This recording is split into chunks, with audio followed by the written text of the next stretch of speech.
ಎಷ್ಟೊಂದ್ಸಲ ನೋಡ್ತೀವಿ ಈ ಸ್ಕೂಲ್ ಮಕ್ಕಳಿಗೆ ಇಲ್ಲ ಹೆಣ್ಮಕ್ಳಿಗೆ ತಲೆಯಲ್ಲಿ ಏನು ಅಂತ ಆಗುತ್ತೆ ಬರ್ತೇವೆ.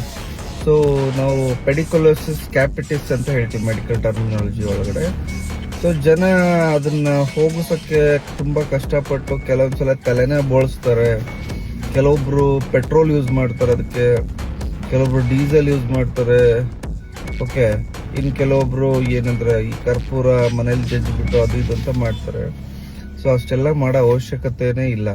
ಸೊ ಜನ ಸಾಮಾನ್ಯವಾಗಿ ತಿಳ್ಕೊಂಡಿರೋದೇನಂದ್ರೆ ಇದು ಹೈಜೀನ್ ಇಲ್ಲ ಅಂದ್ರೆ ಬರೋ ಒಂದು ಕಾಯಿಲೆ ಅಂತ ಅನ್ಕೊಂಡಿರ್ತಾರೆ. ಇದು ಹಾಗೆ ಬರಲ್ಲ.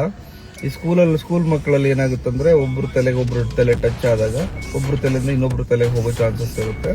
ಆ ತಲೆ ಮೇಲೆ ಈ ಬಿಳಿ ಕಲರ್ ಅದ್ರದ್ದು ಮೊಟ್ಟೆ ಇರುತ್ತೆ, ಸೀರ್ ಅಂತ ಹೇಳ್ತೀವಿ. ಸೊ ಅವು ಮತ್ತೆ ದೊಡ್ಡ ಆದ್ಮೇಲೆ ಮತ್ತೆ ಏನಾಗ್ತಿರ್ತವೆ. ಓಕೆ, ಸೊ ಇಲ್ಲಿ ಯಾವುದೇ ತಲೆ ಬೋಳ್ಸೋ ಅವಶ್ಯಕತೆ ಇಲ್ಲ, ಸರಿಯಾದ ಟ್ರೀಟ್ಮೆಂಟು. ಸೊ ನೆನ್ಪಿಟ್ಕೊಳ್ಳಿ, ಇದ್ರೊಳಗಡೆ ಪರ್ಮೆತ್ರಿನ್ 1% ಲೋಷನ್ ಅಂತ ಇರುತ್ತೆ. ಅದನ್ನ ನೀವು ಒಣ ಕೂದಲಿಗೆ ಫುಲ್ ಹಚ್ಚಬೇಕು. ಹಚ್ಚಿಬಿಟ್ಟು